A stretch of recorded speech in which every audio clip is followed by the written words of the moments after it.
Yes, first sentence. Sooner than he had arrived, his friend arranged a reception in his honor in the best hotel and Best hotel in the town. Yes. What corrections will be there? no sooner had यहाँ पहले part में गलती है, तो no sooner क्या होगा बताओ? no sooner had he had he arrived. Yes, यहाँ इन्वर्जन यूज होता है. No sooner had he arrived then, पहले पार्ट में. ठीक है, पहला पार्ट पूरा ही चेंज होगा. No sooner had he arrived then, बाकी सही है.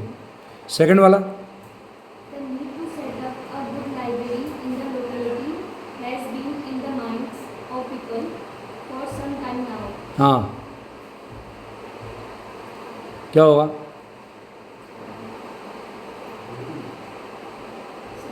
The need to set up a good library in the locality has been on the mind. In the mind नहीं, ये ना जैसे ऐसा होता है. देखो, आप किसी चीज़ के बारे में सोच रहे हैं बहुत लंबे टाइम से, तो it is on your mind, not in your mind. Correct. Has been on the minds of people. तो ये देखो प्रिपोजिशन की मिस्टेक है. ये बड़ा मुश्किल होता है इसको आइडेंटिफाई करना, जब तक कि आपको ये आइडिया पूरा ना हो. समझ रहे? In the minds of people की बजाय on the minds of people होगा. और ये तो खाली हमें आंसर मिल जाए इसका कि पार्ट थर्ड में गलती है, तो हम फिर भी इसको आइडेंटिफाई नहीं कर सकते जब तक हमें पता नहीं होगा प्रिपोजिशन. हाँ, थर्ड वाला. Had we been alone, we would have contented ourselves with any plain food that gave us strength. हाँ, had we been alone we would have contented ourselves with any plain food that give us strength. That gives up strength. Gives क्यों पाया? क्योंकि subject हमारा plain food है, और plain food एक singular subject है, तो जहाँ सिंगुलर वर्ब आएगी. ठीक है. Fourth, The paper displays the author's grasp of the subject. It not only stems from his experience, but also Hmm. from his original. क्या होगा? The paper displays the author's grasp for subject, grasp of the subject, which not only stems from his experience but also from his original thinking. What is the correction? Yes, which stems not only from his experience, क्योंकि हम उसके experience और उसका original thinking को compare कर रहे हैं. हम स्ट्रीम्स को नहीं कंपेयर कर रहे हैं, तो स्ट्रीम्स बाहर आएगा not only but also say. तो क्या होगा थर्ड पार्ट में? Which streams not only his experience, which stems not only his experience. पांचवा. The regaling of, हाँ, पढ़ो, कोई भी पढ़ो. the regaling of freedom as well as growth has given rise for many dormant issues and conflict in your society. Rise to has given rise to. Correct. Has given rise to, यानी इसने उसको provoke किया है. To give rise to means to provoke something, उसको पैदा करना. To give rise to, ये phrasal verb है. ठीक है. Give rise for new. Sixth, it is a fact that most of the people desire to work less but earn more. हाँ, it is a fact that most of the people desire to work less but earn more. वह तो देखने में ठीक ही लगता है sentence ये ना. सेंटेंस में कोई गलती लग रही है आपको? नहीं लग रही है, लेकिन बहुत मेटिकुलसली यदि आप इसको देखें तो हम इसके सेकंड पार्ट को थोड़ा रेक्टिफाई कर सकते हैं. It is a fact that most people, दो मोस्ट ऑफ द पीपल और मोस्ट पीपल के अंदर होता है. मोस्ट ऑफ द पीपल माने लोगों में से ज़्यादातर, और मोस्ट पीपल माने ज़्यादातर लोग. ये लोगों में से ज़्यादातर और ज़्यादातर लोग, ये सेंस आ रहा है. समझ रहे हैं आप? तो प्रॉपर क्या होगा? ज़्यादातर लोग वाली बात होगी ना, लोगों में से ज़्यादातर थोड़ी ये. और वैसे प्राइमा फेसी ये सेंटेंस ठीक लग रहा है, ऊपर से देखने में कोई कमी नहीं लग रही इसमें. सातवां. the doctor said that patients should not have wasted a whole week before coming for help. ये भी ठीक ही लग रहा है वैसे, सेवंथ वाला है ना. हाँ, क्या होगा? अब देखो ना, अब the doctor said that patient should not have wasted. अब देखो, शुड नॉट हैव वेस्टेड, अब वो तो हैव तो शुड की वजह से आया है, ठीक है। Should not have wasted a whole week before coming for help. अब ये एक जनरल वो है, क्या कहना चाहिए, सेंस है, जनरल सेंस में बात कही गई है। लेकिन ऐसा होगा ना कि किसी एक पर्टिकुलर पेशेंट के बारे में बात कही जा रही है, तो द पेशेंट, हाँ, the doctor said that the patient should not wasted a whole week, ये रहेगा। पेशेंट से पहले द इंसर्ट करना पड़ेगा, जनरल सेंस में तो ठीक ही रहेगा। फिर पेशेंट्स होगा वहाँ पर। पेशेंट्स, हाँ, जब आप जनरल सेंस में करना चाहोगे ना, द डॉक्टर सेड दैट, फिर भी द पेशेंट्स ही होगा यार, फिर भी द पेशेंट्स होगा।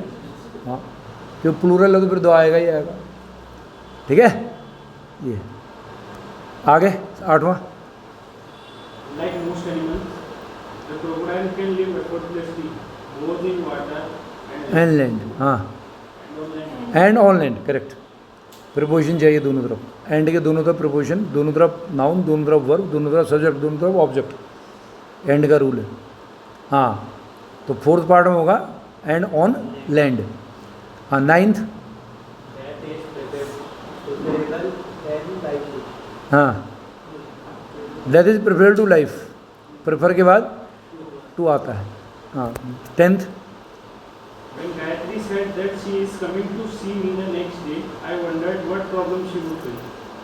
When Gayatri said that she is coming to, देखो यही गलती है, शी इज़ कमिंग या शी वॉज कमिंग हुआ, सेड है पहले, प्रिंसिपल क्लॉज पास्ट टेंस में हमारी, है ना। रिपोर्टिंग वर्ब पास्ट टेंस है तो रिपोर्टेड स्पीच ही पास्ट में होगी, इज़ कमिंग या वॉज कमिंग होगा, आगे तो नहीं है कुछ शायद। She was coming to see me the next day, I wondered, सही है, आगे वंडर्ड फिर what problem she would bring, आगे सही है फिर, तो इसके बजाय वॉज हो जाएगा। 11वां, It is a view of the beautifully decorated window displayed by the organizers of an exhibition of indoor plants at the Scouts Pavilion. हाँ, द स्काउट्स पेविलियन। हाँ, क्या होगा, it is a view of beautifully decorated, ये सही है। It is a view of the beautifully decorated window displayed by the organisers, ये भी सही है। Organise of an exhibition, an सही आया है, of an exhibition of indoor plants at the Scouts Pavilion, everything is correct, no error. 11th सही है sentence. 12th, It would be a great advantage if industrial management took long, hard look at the information provided. Provided, हाँ, It would be of great advantage. क्या, it would be a great, it would में क्या कर रहे हैं आप, It would be of great advantage. ना, it would be a great advantage, ये एक बहुत फ़ायदा होगा, है ना, ये एक बड़ा फ़ायदा होगा कि इफ़, यदि industrial management look industrial management took long hard look, देखो took a long hard look, a long hard look होता है ना, अ लॉन्ग हार्ड लुक, जब हम कहते हैं आई हैव अ हेडेक, तो यहाँ पर प्रिपोजिशन आता है टुक अ लॉन्ग हार्ड लुक, यानी सेकंड पार्ट में टुक और लॉन्ग के बीच में ए लगाना पड़ेगा। 13th, One of my good friends is both an artist and physician of repute.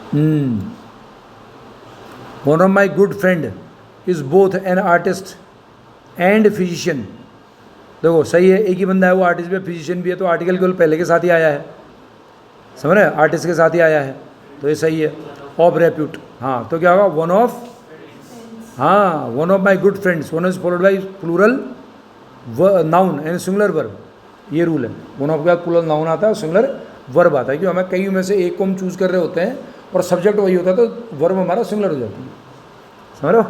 ये 13th। 14th, All the girls of the school stayed away the entertainment program arranged on the eve of the independence. हाँ, ये तो साफ पता चल रहा है, Stayed away from. हाँ, स्टे अवे फ्रॉम, यदि आप किसी से दूर रहते हो स्टे अवे फ्रॉम होते हो।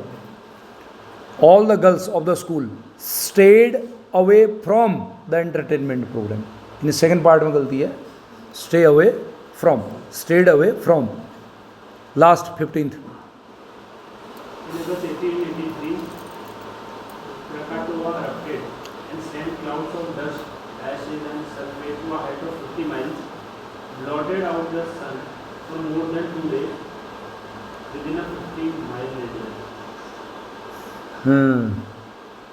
In August 1883, Kolkata erupted and sent clouds of dust, ash and sulfate to a height of 50 miles, blotted out the sun for more than, अच्छा देखो यहाँ पर blotted out नहीं होगा, blotting out होगा, जिसने किया है ना, ऐसा करते हुए, ये वाला सेंस है यहाँ पर ना, blotting out the sun, क्योंकि कलकत्ता में क्या हुआ, इरप्शन हुआ, जिसने बादल भेजे डस्ट के, किसके, एशेस के और सल्फेट के 50 मीटर की हाइट तक, 50 माइल की हाइट तक, जिनसे हुआ, कॉज्ड ना, विच कॉज्ड, तो क्या ब्लॉटेड आउट नहीं हुआ, blotting out the sun, noun चाहिए ना मैं यहाँ पर अब, blotting out the sun for more than 2 days within 50 miles radius, blotted या ब्लॉटिंग होगा, है हाँ, थर्ड वाले में गलती है, replace blotted by blotting, note that द action of blotting out is not attributed to Kolkata directly. So, unlike erupted and sent, it should not be a verb. It accompanies the verb sent. Therefore, it must be participle, means noun. Participle होना चाहिए, present participle होना चाहिए, blotting out. और वैसे भी यदि आप उसको अर्थ के हिसाब से देखें, मीनिंग के हिसाब से देखें तो वो भी क्लियर हो जा रहा है यहाँ पर। हम उसको ग्रामेटिकली, खैर ग्रामेटिकल तो चीज़ें देखनी पड़ती हैं, यदि आप उसको मीनिंग के हिसाब से भी देखेंगे तो तब भी वो चीज़ उसको आइडेंटिफाई आप कर सकते हो। करेक्ट? यस, तो ये सारा है इसमें।